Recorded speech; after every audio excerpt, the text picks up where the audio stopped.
Bom, sejam muito bem-vindas. É uma alegria poder estar aqui, né, ter vocês aqui prestigiando nossa mesa. E eu estou me sentindo muito honrada também por estar mediando aqui essa conversa. Da mesma forma, né, eu vou apresentar bem rapidamente sobre as nossas convidadas, mas vocês vão contar pra gente também o que vocês estão fazendo. Né, são mulheres que editam, mulheres que publicam, né, e escrevem, editam, publicam, enfim. E aí a gente quer saber se a gente pode esperar algum título pro finalzinho desse ano, pro ano que vem, né? Então, a Ana Elisa Ribeiro, ela é escritora, editora, professora, ela atua no Cefet, na editora Laboratório.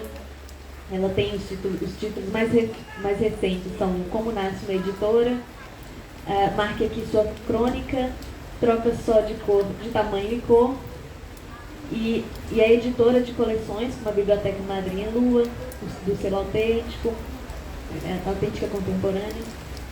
Tem muita coisa que a Ana faz, né? A Amanda Ribeiro, foi apresentada na mesa aqui. Ela é poeta, videopoeta, professora, autora da Máquina de Costurar Concreto, é mestra em estudos de linguagens pelo Cefet, é pedagoga também pela Universidade do Estado, pela UENG, né, de Minas Gerais. Publica livros, edição, formação de leitores, pesquisa livros. A Júlia Paixão, né, poeta, escritora e professora. Ela é do Amapá, mas cresceu em BH também. Reside aqui, né, em Carmo da Mata. Autora de 11 livros de poesia, entre artesanais, e-books, infantis e tradicionais. Tem textos publicados em antologias, revistas literárias e é organizadora aqui dessa festa. A Ana Paula da Costa é escritora, é de Belo Horizonte, é mestre em estudos de linguagens pelo Pós-Ling do Cefet-MG, bacharel em letras, é autora de livros de poesia, né? Perfume Atrás da Orelha, A Mão é uma Pista de Voo, o livro infantil A Menina que Não Sabia Mentir, lançou o Tropicar, editou e lançou o livro Tropicar em Diamantina. E também participou de coletâneas de poemas, publicou revistas. E recentemente ela lançou o Fora do Prazo de Validade. Então, contem pra gente o que vocês estão atualmente fazendo. E a gente pode esperar livros no final desse ano ou no ano que vem. Começar, sei lá. Bom, abrir, a gente vai ver. Você ia na frente, hein? Pois é, eu era sempre a primeira, mas tinha a Adriana para me salvar de vez em quando. Primeiro, boa noite, né? Boa noite, já anoiteceu, já resolvemos a água aqui. Espero que não seja nessa mesa, né? E muito feliz de estar aqui. Agradecer a Júnior por ter topado as ameaças que a gente fez para ela desde o início do ano, que a gente ia invadir a Carmo da Mata, que a gente ia barbarizar aqui. E muito legal, a gente tem uma galera assim, que está conhecendo a cidade, todo mundo super encantado. Pena essa chuva aí que não deixa a gente andar, né? Porque é gostoso andar assim, conhecer um pouco, mas não tem problema, ano que vem a gente volta. Né? Então, eu queria comentar uma coisa antes de falar desses projetos atuais ou futuros, né, de curto prazo, que é porque que a gente faz uma mesa falando de poesia escrita por mulheres, né?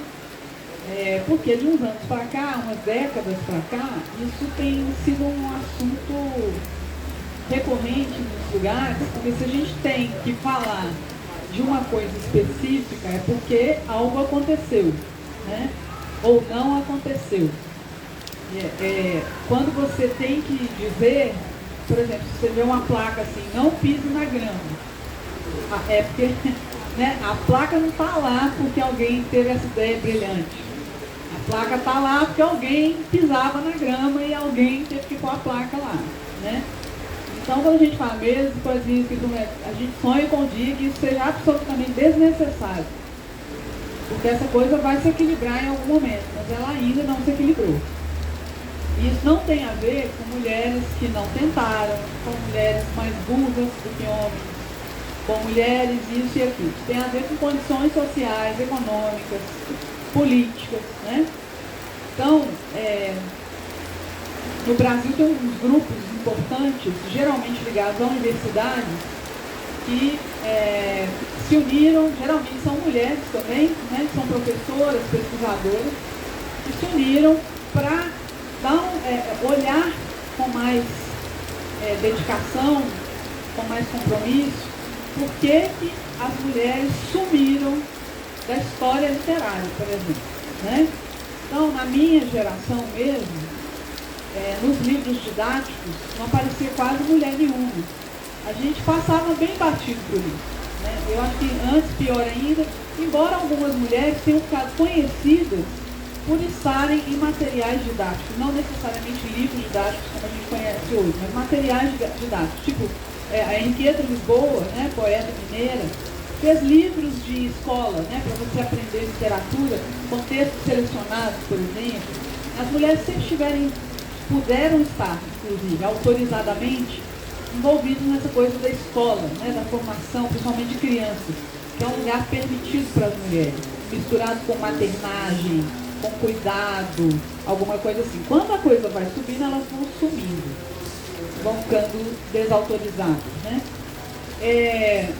E esses grupos de pesquisadores começaram a olhar para o século XVIII, para o século XIX, para exemplo, cadê? Não tinha romancistas no século XIX, por exemplo?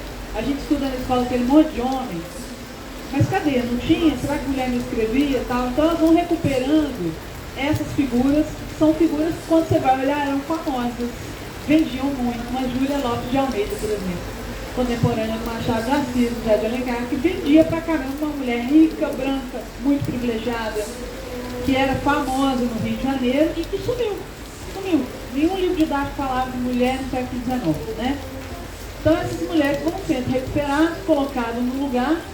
Tem um grupo em Santa Catarina que fez um negócio muito importante, que aí tem a ver literatura com edição, que parece óbvio, mas não é. Os estudos literários, às vezes, ficam focados só no estudo do texto, e não no estudo do livro, do sistema, né? Parece meio feio falar de dinheiro, falar de materialidade, né? Isso tem mudado um pouco também. Aí, o que aconteceu? Elas começaram, uma delas, a professora Zaide Musatti, uma hora falou assim, mas não adianta ficar falando que tinha fulana, tinha Beltrano no século XIX. A gente tem que recuperar o livro dela e publicar de novo. Fazer o livro dela circular de novo. É por isso que hoje a gente entra na livraria e lê Úrsula. E lê a Maria Firmina. E lê uma mulherada que não circulava mais. Porque livro é uma coisa esgotável, né? Então, naquela época, por incrível que pareça, hoje está mais esgotável ainda, ao contrário, porque naquela época você fazia lá, sei lá, 500 exemplares, tem a ver com a tecnologia de impressão da época, 500 exemplares sumiram. Então, sei lá, em acervos, bibliotecas, foram queimados pela família, por aí vai. Então não é fácil, tem que achar o livro, às vezes é um livro de uma biblioteca particular, tem que ir lá descobrir onde é que está o romance, publicar ele de novo. E hoje a gente tem muito mais facilidade de publicar, mas as tiragens vão ficando cada vez menores também, porque a tecnologia permite isso. Então hoje você faz uma algazarra danada, fala que está publicando um livro e ele tem 30 exemplares. Né? As editoras independentes fazem muito isso, pouquinhos exemplares, então na verdade esse livro também vai sumir. Bom, agora vai ser sacanagem. A chuva piorou aí, né? Então, essa coisa foi sendo recuperada para as romancistas, para as contistas, para as poetas. Poeta a gente conhece um pouco mais, nós falamos poeta do início do século XX, todo mundo lembra da Cecília Meirelles, por exemplo. Mas muita gente lembra da Cecília Meirelles como poeta para criança. Né? Não era só isso, não é pouco. Mas não era só isso que ela fazia, né? Elas vão sendo colocadas nesse lugar. Henriqueta Lisboa escreveu para adulto, escreveu um monte de livros. Onde que ela é colocada? Ah, é aquela dos livros para crianças. Não. Então, isso foi melhorando, né, de um tempo para cá. Eu não sei se todo mundo sabe, até meados do século XX, outro dia, tinha uma lei no Brasil, que teve também em outros países, que era assim, a mulher estava lá com a vidinha dela, ela casava jovem, né? E na hora que ela se casava, legalmente ela era considerada incapaz. Então, não é só você querer. O lugar onde você está, a época que você está, o ambiente que você vive, tem que ter uma condição que é maior do que você. Salvando, ó, aí, ó, os pingos aí, ó. Obrigada.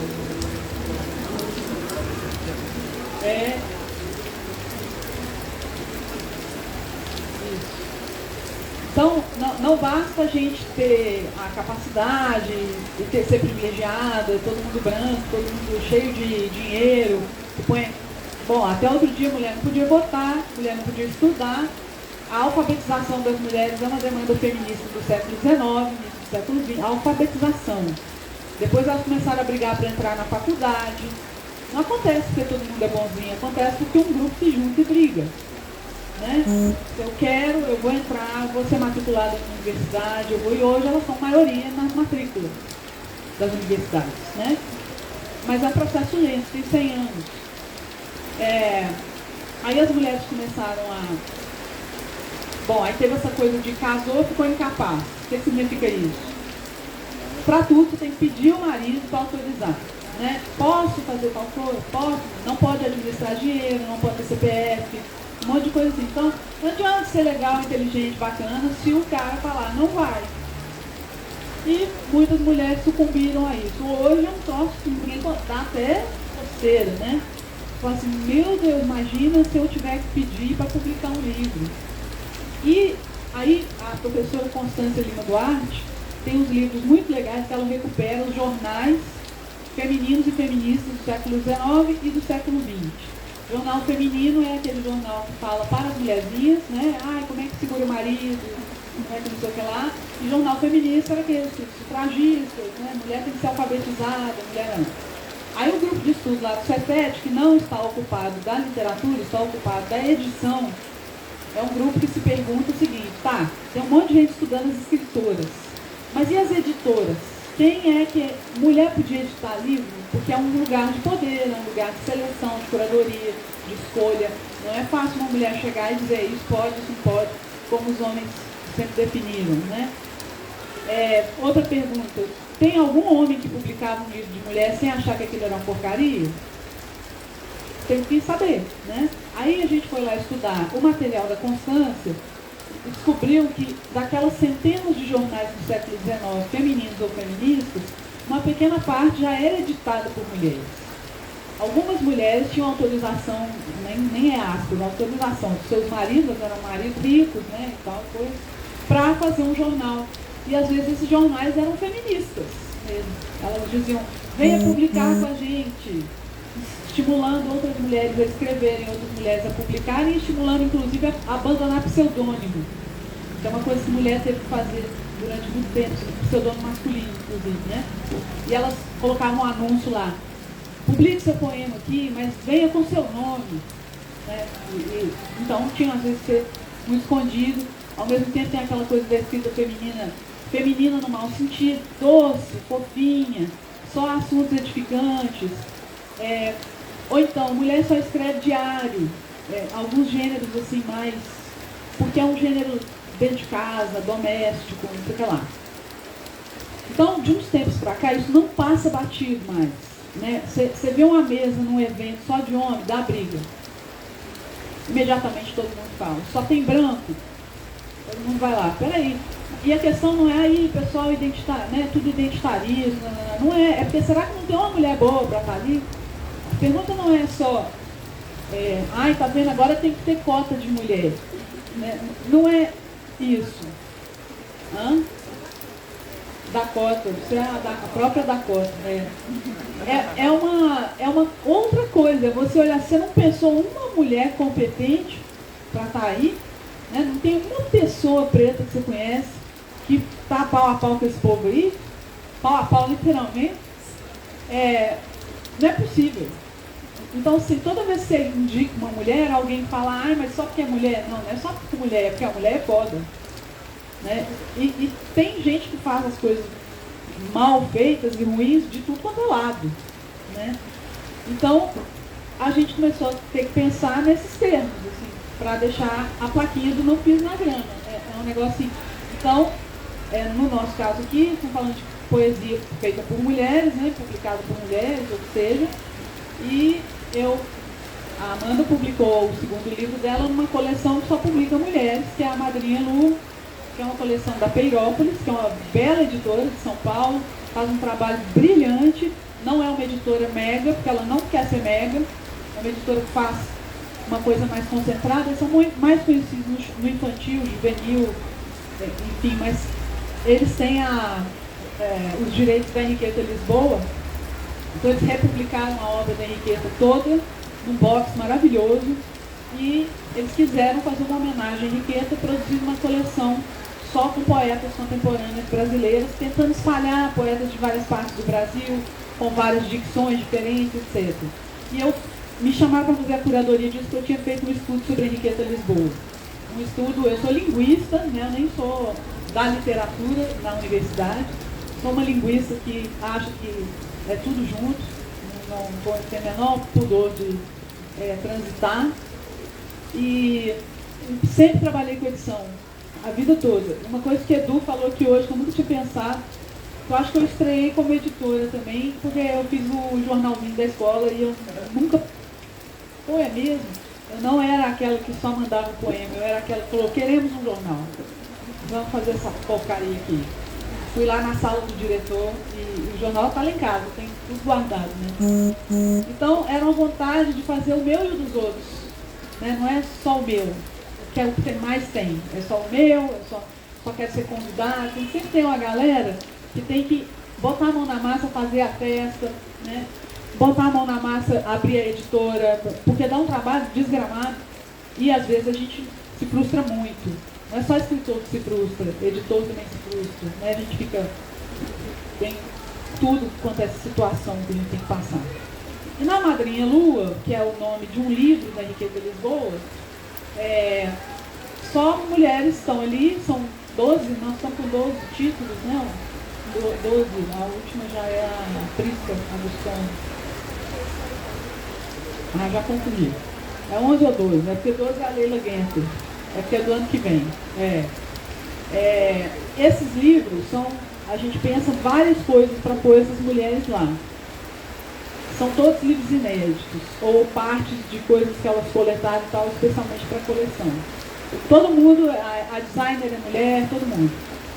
E é uma coleção que tem circulado razoavelmente, todo ano recebe o altamente recomendável da Finilige, todo ano, uma coleção muito reconhecida. Circula muito menos do que a gente gostaria. Tem coisas que aparecem muito mais. Né?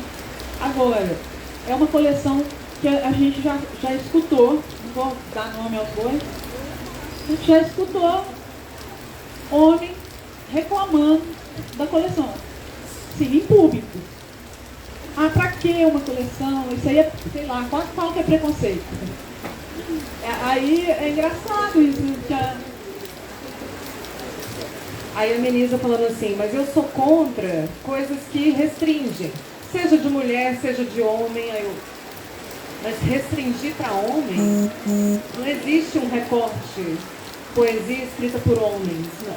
Justamente por causa disso que a Ana Lisa está falando, né? Então quando falou assim, sou contra todas as restrições, eu falei assim, mas não é essa a questão, e eu tentando fazer a pessoa entender que não estava no mesmo lugar, né? Não era comparável. Não, e sabe que não, né?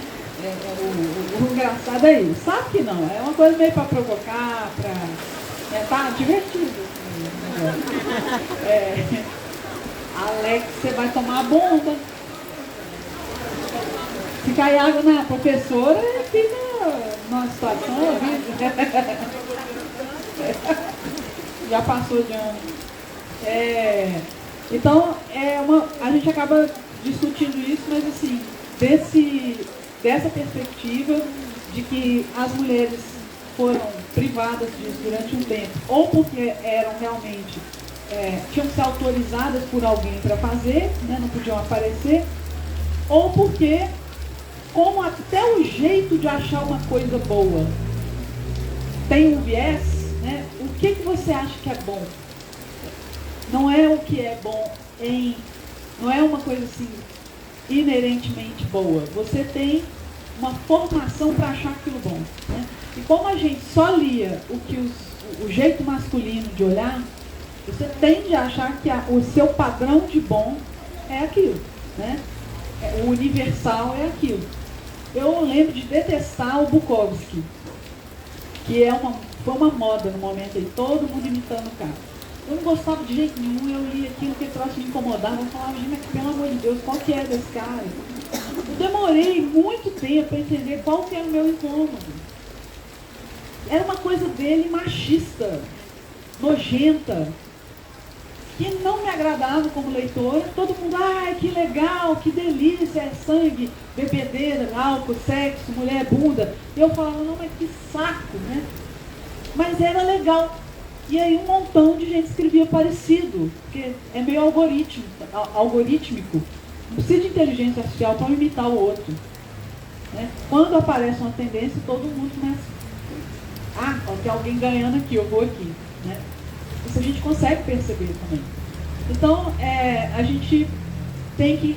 outro dia, acho que foi a Mara Moira, eu acho, numa discussão que eu assisti, assim, não sei se era uma entrevista, ela falava assim, nós temos que aprender a ler de novo. Porque ela estava querendo, porque ela é uma pessoa trans, né? Não sei como é que ela se identifica, mas ela estava dizendo assim, para você conseguir ler outras coisas e achar outras coisas boas, você tem que aprender a ler de novo.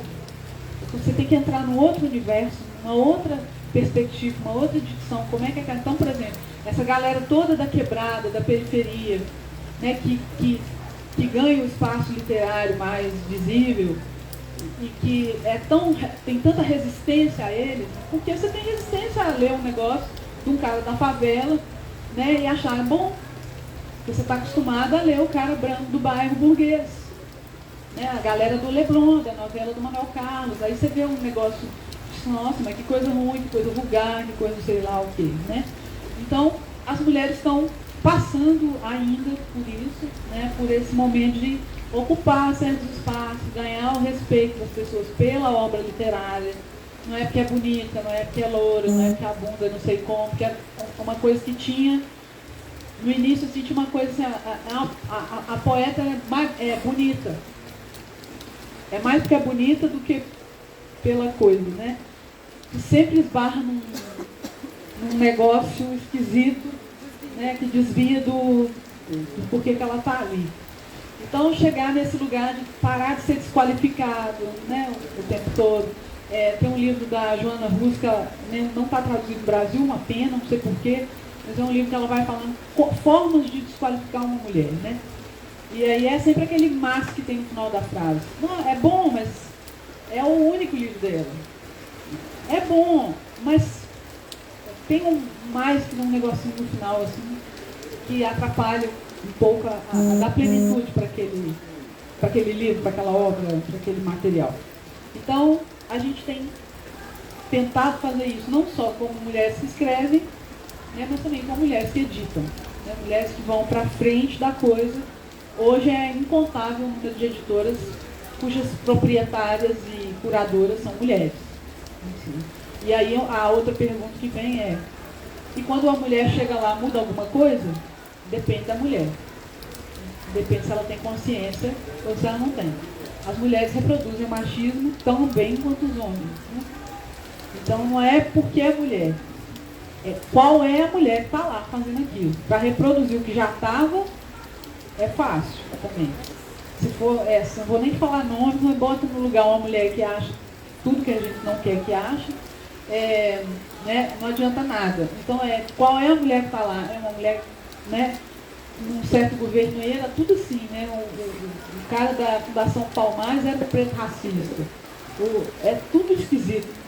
Então, assim, não adianta, não é só por isso. Tem que, a pessoa que está lá tem que ter noção. É igual a coisa que a Constância mostra, jornal feminino e jornal feminista. É essa a diferença. Precisa, né, ela chega lá e começa a escolher tudo que parecido, né? Tudo que ela dá mais espaço, o que ela faz, que tipo de atitude que ela tem quando ela chega num lugar de liderança, de poder, né, o que vai acontecer. Por exemplo, eu sou super feminista, sou nananã. Aí a mina lança um livro por uma editora grande. Aí você olha a quarta capa, a orelha, o prefácio, o pós-fácio, só homem. Todo mundo que avalizou o livro dela só homem. Você fala, ué, tem nenhuma mulher bacana, legal, para pelo menos escrever um negocinho, nenhuma tá à altura daquilo ali. Pô, nós estamos mal na fita, né?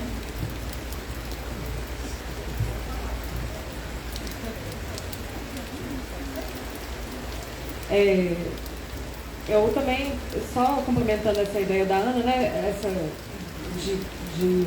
essa atenção que a gente tem que ter para quando uma coisa, um nome existe, né, e que aquilo aponta a necessidade daquilo existir, né? Lembrei do Galeano, quando ele fala janelas sobre as proibições, né, na fila do aeroporto tinha uma placa escrita: proibido brincar com os carrinhos de bagagem, ou seja, ainda tem gente que brinca.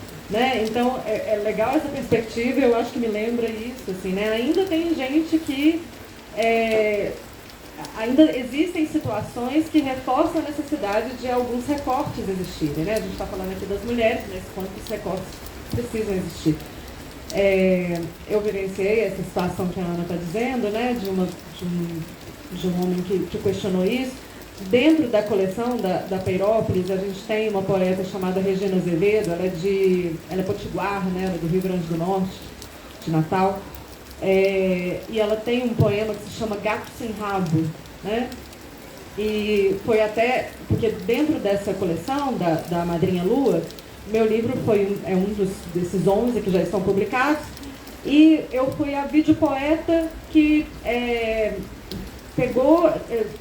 eu fui encarregada de ler os originais para selecionar 2 poemas de cada livro e com esses poemas fazer videopoemas. E esses videopoemas que eu fiz, eu convidei as próprias poetas para gravar o áudio da leitura do próprio poema. Né? Então, para mim, num processo de feitura disso, né, era muito diferente do que... É um processo muito diferente de eu mesma escrever... E escrever pensando imageticamente, né? Porque a escrita de um poema para um videopoema é diferente da escrita de um poema para o livro. Às vezes um poema se comporta muito bem nas duas formas, mas às vezes tem uns poemas que eu acho que só funcionam bem no videopoema ou só no papel, enfim. E aí era um poema que não era meu, então tinha uma coisa assim também de eu ler tentando escolher ali o que eu achava que era mais ilustrável, não literalmente, né, necessariamente. E depois ainda receber a voz da poeta lendo, que não é a minha voz, no sentido da pausa, da entonação, do ritmo que eu daria para aquela leitura, né? Então foi um desafio e foi maravilhoso. E aí um dos poemas que eu escolhi, da Regina Azevedo, né, um dos 2 que eu escolhi para poder fazer esse videopoema, foi um chamado Gato Sem Rabo, que é uma expressão que a Virginia Woolf usa para se referir às mulheres que escrevem e que publicam, né, que elas são como gatos sem rabo, elas não passam despercebidas, né, elas causam estranhamento, né? Quem é aquela que está ousando publicar, né? No caso, ela está escrevendo isso lá no início do século XX, mas a gente sabe que isso a gente ainda se identifica, né? E aí, lá em São Paulo, abriu uma livraria chamada Gato Sem Rabo, que só vende livros escritos por mulheres. E na inauguração, aí ela vai, o poema é refletindo um pouco sobre essa ideia, né? E ela diz assim que na inauguração tiveram que lidar com essa pergunta, né? A fatídica, famigerada pergunta, né? E os livros escritos por homens? E por que aqui não tem um livro escrito por homem, né? E a necessidade de reafirmar sempre isso que a Ana disse, né? Que se existe a necessidade de uma livraria que tem livros escritos apenas por mulheres, isso aponta para uma urgência de uma reflexão, de uma discussão, de uma visibilidade, e a gente torce para que um dia não precise, mas ainda precisa, né? Infelizmente precisa e felizmente existe, né? Isso que está fazendo com que a gente reflita sobre isso tudo, né? Então, assim, queria também só, acho que eu não podia deixar de falar sobre isso. Só mais uma coisa também sobre isso, especificamente. Eu tô com uma sacola, né, essas sacolas ecológicas, que é de uma... É uma editora, não é uma editora, é uma curadora, é tipo uma tag livros, né, essa coisa que seleciona livros artesanais, um clube, que chama Amora Livros. E é muito legal, tem umas camisas e umas sacolas que são essas frases, assim, eu preferi estar lendo, eu tinha vontade de trabalhar com essa camisa, mas eu não posso, não tenho coragem. Preferi estar lendo, é fácil me ler, difícil me interpretar, ler é sexy, estou entre linhas, e essa que é Leia Mais Mulheres. E eu tenho ainda de uma outra livraria, uma livraria lá de BH, que é a Livraria do Belas, que é dentro do Cinema Belas Artes, que é preciso estar atenta e forte, né? A música da Gal, mas aí uma pequena mudança de uma vogalzinha ali, que não é atento e forte, é atento e forte. E às vezes eu tenho que lidar com perguntas do tipo, né? Mas por que leia mais mulheres? Né? Teve um dia que um homem virou pra mim e falou assim, leia mais mulheres. Ele botou uma vírgula depois do mais. Mas por que atenta e forte? Mas não é assim a letra original, né? Então esse desgaste diário, quem mandou, né, andar com as bolsas, é uma coisa que às vezes eu tenho que lidar para poder conversar e trazer um pouco essa reflexão. Eu tento fazer isso de um jeito mais didático possível, já que sou professor, mas tem hora que é difícil. Mas sobre as publicações, então a Ana já mencionou, eu acabei reforçando aqui, já tinha falado no primeiro momento, primeira mesa.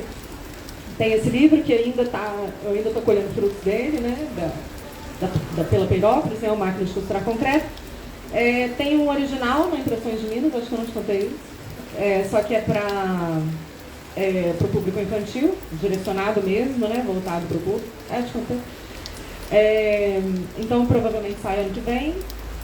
Que eu tenho essa coisa, né? Eu fui durante muitos anos professora de crianças, agora eu sou professora de adolescentes, então eu sempre estou envolvida com a literatura produzida para esse público e com a formação de leitores, então inevitavelmente eu acho que a minha escrita também passa por aí, mesmo que eu não direcione para um público, que foi o caso do Máquina de Costurar Concreto, ele acabou entrando numa categoria de literatura de poesia para jovens, mas isso eu não fiz com essa intenção, né? Mas acabou entrando numa coleção e numa editora que visa muito a escola como espaço de circulação de poesia, e eu acho isso ousadíssimo e lindíssimo, né?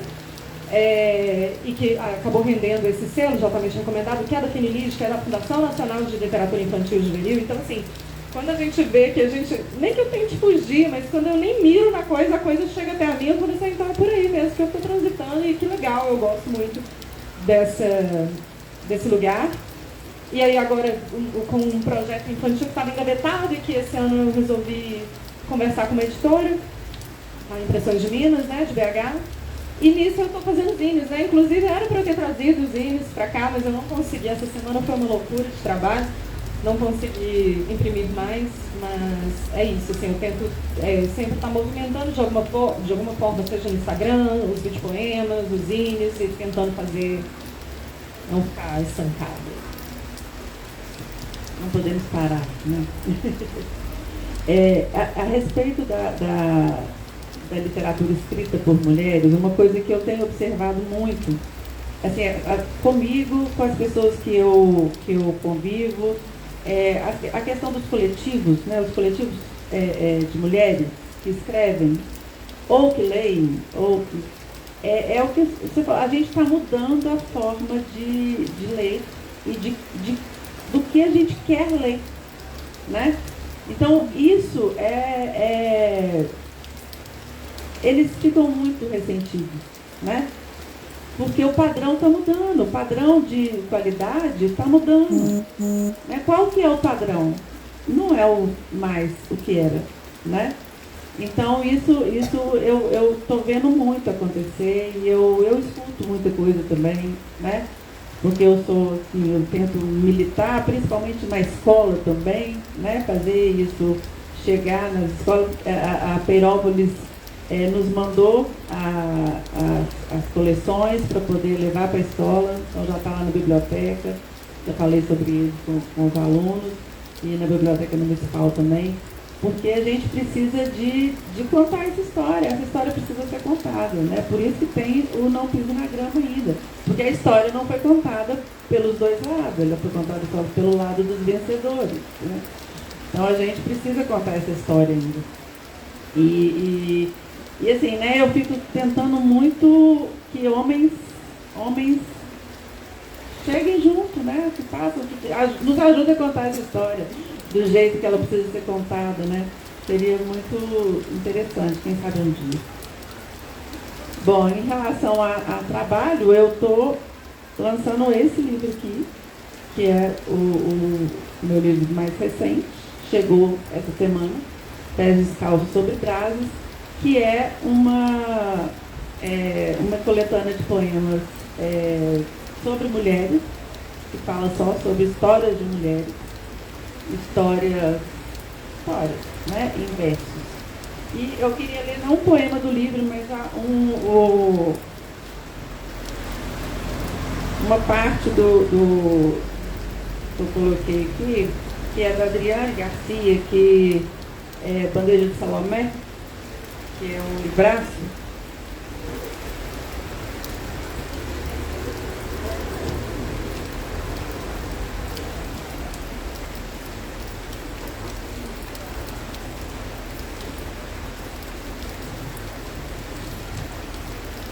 É um trecho de um poema do livro da Adriane Garcia, que está aqui como, esqueci o nome, epígrafe. Coloque o peso do mundo sobre os ombros dela. Prontifique os olhos de todos para o seu julgamento. Profira quando ela nasce. É mulher. Sentencie com decepção e desprezo. O poema continua nessa linha. E eu queria falar, gente, que eu esqueci de falar, nessa confusão, tá ali, ó, esse QR Code aqui da revista Alpendre Literário, que é uma revista que sou eu, o Hércules está ali, a Thaís Campolina, que está aqui também. A gente se reuniu para fazer essa divulgação. Não tem recorte, foi uma opção que a gente teve, né? Porque existem muitas revistas, eu escrevo para algumas, inclusive, recorte de texto só de mulheres, né? Mas a gente quis uma opção assim, aberta mesmo, porque a intenção é levar a literatura de Minas, né, para todos os lugares e trazer a literatura de todos os lugares para Minas, por isso que ela chama Alpendre Literário, né? Foi inspirada nesses alpendres aqui, ó, de Carmo da Mata. E aí eu mandei fazer o flyerzinho que está ali, tem o QR Code, vocês podem baixar as 3 edições da revista que já estão liberadas. Então eu acho assim, o que a gente pode contribuir, né, e o que eu tento contribuir, né, vocês foram na escola hoje, vocês né, estão vivenciando um pouco da cidade, é exatamente trazer isso.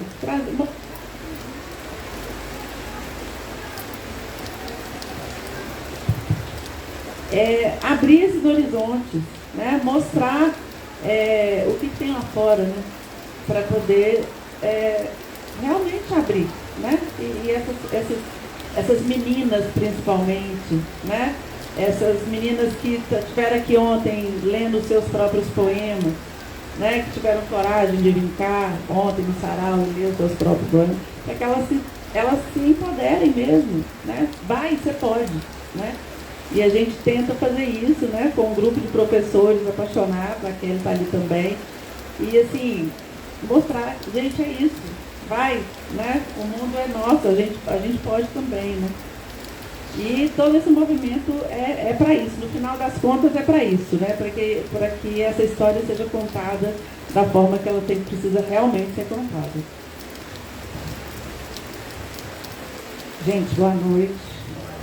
Gostaria de saudar aqui a mesa, primeiramente Júnior, que me fez o convite em julho desse ano, numa apresentação dela no evento Pensar Edição, que a gente se conheceu pessoalmente, mas eu já conheci a Júnior justamente por causa de um texto meu que ela publicou no Alpendre Literário, primeiro virtualmente, depois em Belo Horizonte, durante o evento que ela apresentou, falando sobre a Flickr e as iniciativas dela para promover leitura, cultura e literatura. Achei fantástico. Ela me convidou, eu falei, eu estou publicando um livro, vou lançar ele agora no segundo semestre. Ela falou, por que você não lança lá na Flickr? Vai para lá, vai para Carmo da Mata, e aqui estou eu, então eu agradeço muito o convite. Acolhida, quero saudar a mesa, a Alicia Teodoro, que também faz parte desse livro. Exímia fotógrafa, então minha foto aqui na capa foi feita pela Alicia, na editora Scripto. Obrigada, Alicia. Parceira, sempre nos projetos de poesia, etc. Saudar a Melisa, que foi minha professora no Cefet, desde o primeiro período. Tive a oportunidade de fazer várias matérias e hoje eu estou aqui na mesa com ela, então saúdo muito essa grande poeta e escritora, né? Fui adquirindo gosto pela poesia, pela literatura, muito com meus professores, então ela aqui representando uma gama de poetas e artistas, professores do Cefet, então também foi decisivo assim, também para a minha formação e, enfim, a Amanda, poeta, colega também de escrita, de literatura, também saúde demais, e saudar todo o público presente aqui, nesse evento, chuvoso, molhado, que está aqui nos prestigiando, que vieram de várias cidades, que são daqui de Carmo da Mata, os professores, todo mundo que está aqui. E, então, eu vou chover um pouco no molhado e vou falar da Conceição Evaristo, primeiramente, que está sendo, né, celebrada em vários eventos literários. Na semana passada eu estive na Fitabira, então ela esteve lá e, enfim, palestras, passou o prêmio Juca Pato para a jornalista Miriam Leitão, porque ela está sendo celebrada pelo grupo Literato, nesse momento, em outro evento, e ela tem que ser sempre celebrada, né? Porque vamos chover no molhado, né, gente? Eu trouxe esse livro, se chama Arquivos Femininos. Quando fui convidada para compor essa mesa, eu pensei, meu Deus, o que eu vou falar, o que eu vou levar? Não quero ficar falando só sobre mim. Eu, né?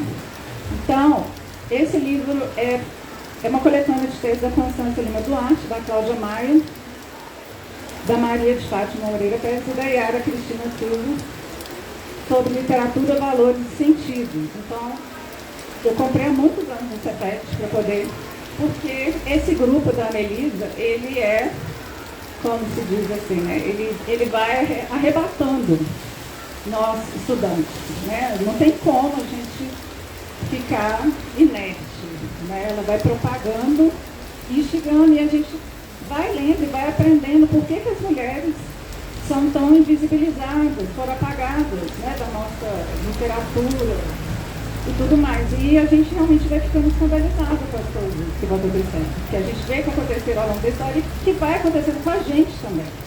Ao longo da nossa carreira como editora, como autora, como pesquisadora, como professora, na forma dos milhares de assédios que a gente sofre, né? Explícitos, implícitos ou não, né? Então eu selecionei um poema da Conceição Evaristo que se chama Eu Mulher.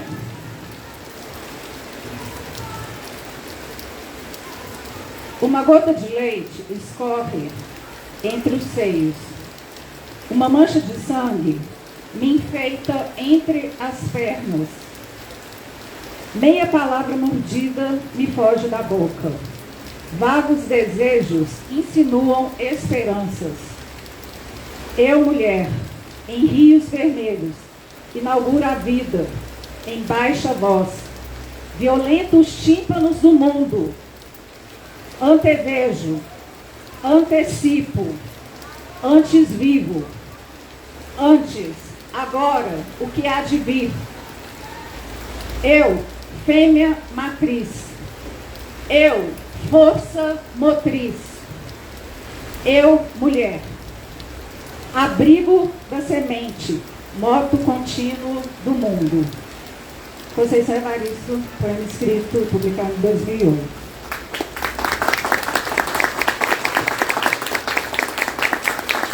Então, falar sobre a feminilidade, sobre a nossa força, publicar mais mulheres, ler mais mulheres, realmente é um movimento revolucionário, eu diria assim. A gente realmente precisa movimentar as engrenagens dessa sociedade machista, patriarcal, branca, normatiza tudo dentro dos padrões. O meu nome de artista, de escritora é Ana Paula da Cota, mas o meu nome no CPF é Ana Paula da Costa. Por que da Cota? Alguém pergunta. Por que da Cota? Porque eu sou uma mulher negra. E uma vez fizeram uma brincadeira comigo. Eu estava numa galeria de arte. Eu olhei e contei o número de pessoas negras que tinham no ambiente. E havia eu e mais 2 pessoas. Um era um artista e mais uma. E eu falei assim, nossa, 3 pessoas negras. E alguém brincou, você é a da cota. Você está aqui na cota dos negros e das negras. Eu falei, fiquei pensando, então eu vou assumir esse nome. Então eu sou a da cota que hoje, com muito orgulho, estou aqui em Carmo da Mata e posso contar nos dedos aqui. Eu tinha uma mulher negra linda que estava aqui, mas eu não sei onde que ela se meteu, que eu queria saudá-la, com o cabelo todo afro e tal. Não sei se era professora, mas eu conto aqui 3, 4 pessoas negras. Agora, aqui, cadê o público negro de Carmo da Mata? Eles não leem, eles não escrevem. Hoje eu li um poema de uma estudante chamada Ana Vitória, uma menina negra de 11 anos de idade, na nossa mesa, do Zine. Um poema maravilhoso, maravilhoso. Uma menina de 11 anos mostrando o poema pra gente, falando sobre amor, sobre decepção. E me contando a origem do nome dela, Ana Vitória. Sabe por que eu chamo Ana Vitória? Porque no parto, minha mãe quase morreu, então eu nasci, foi uma vitória. E eu fiquei assim, escandalizada com a produção dos meninos, escandalizada. A nossa mesa foi realmente um presente. E eu agradeço muito a Carol. Cadê a Carol? Né, Carol? Muito emocionante. E aí, a Thaís está falando sobre o feedback, né, Thaís? Dar o feedback para essas crianças e os adolescentes. Gente, nós começamos a ler os poemas, todo mundo queria. Veio trazendo os índios para a gente poder ler, para eles mostrarem, para a gente poder... Então, essa espécie de validação, né? O que eu escrevo é bom, o que eu escrevo, outro talento, está gostando, está emocionante. Foi emocionante, né? E valeu muito a pena, está valendo muito a pena para mim estar aqui, divulgando meu trabalho fora do prazo de validade. Esse livro, quando eu lancei na Scripton, no dia 14 de setembro, eu levei uma banda de jazz que eu queria fazer um lançamento diferente. Falei assim, eu quero levar um jazz para poder tocar lá na Scripton. Ali você estava lá, viu? E levei o The Elephants, que fazem um jazz nada convencional. Não é aquele jazzinho, sabe, que toca todo mundo bonitinho, não. Eles fazem improvisações, tocam bateria, tocam do jeito deles, e olham um para o outro e vai seguindo. Tem nada, né? Era uma coisa diferente. Falei assim, beleza, combina com a proposta do meu livro, de fazer coisa diferente. 2 horas da tarde, alguns cidadãos incomodados chamaram a polícia, porque o som estava muito alto. E daí, 2h20, entre 2h20 e 2h30, apareceu uma viatura de polícia na livraria Scripton, na rua Fernando Storim, em Belo Horizonte, interrompendo o evento e pedindo alvará de funcionamento para o Betinho, documentação. Quer dizer, eles ficaram meia hora interrogando o Betinho e fazendo coisas que a polícia não tem que fazer, que é fiscalizar. E aquilo ali interrompeu o evento, praticamente.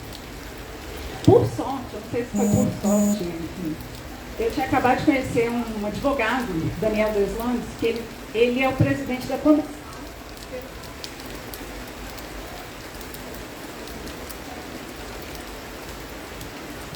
Ele tinha acabado de criar na OAB, em agosto, no dia do meu aniversário, dia 28 de agosto, uma comissão pela liberdade de imprensa e de expressão em Minas Gerais.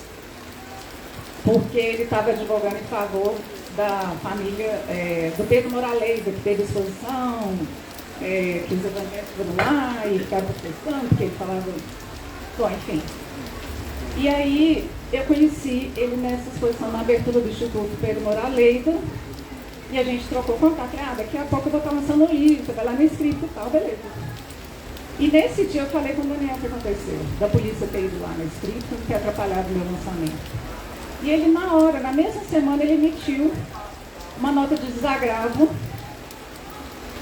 e foi publicado nas redes sociais e tudo mais, o episódio foi classificado como censura. Como censura, porque a gente está vivendo tempos muito difíceis, né, gente, em relação à cultura, em relação essa guinada direita do mundo aí e tudo mais. Então as pessoas, elas, cidadãos de bem, entre aspas, né, se acham no direito, assim, esse som está me incomodando, vou chamar a polícia, quero que interrompa. Como aconteceu, a gente teve que parar, eles tiveram que parar, o show que eles estavam fazendo, e me incomodou demais, assim, porque o Betinho, ele é um cara, um livreiro que está ali escrito mais de 20 anos, né? A gente sabe a dificuldade que é manter uma livraria de rua e ser tratado com aquela truculência que não precisava. A gente está vendendo livro, está fazendo nosso trabalho, o cara está tocando música, né? Tipo, não era 10 horas da noite, não era 11 horas da noite, era 2 horas da tarde. Então, o livro já começou desse jeito, né? Em meio a essa polêmica, né? E acho que quem comprou, quem eu troquei, eu tive a oportunidade de trocar vários livros com vários autores ontem à noite, né? Enfim, então quem tiver condições de ler esse livro vai ver que tem realmente muitos poemas aqui que são, como mostra a capa, né? Tipo assim, uma mulher saindo fogo aqui da cabeça, assim, são poemas incendiados, eu diria.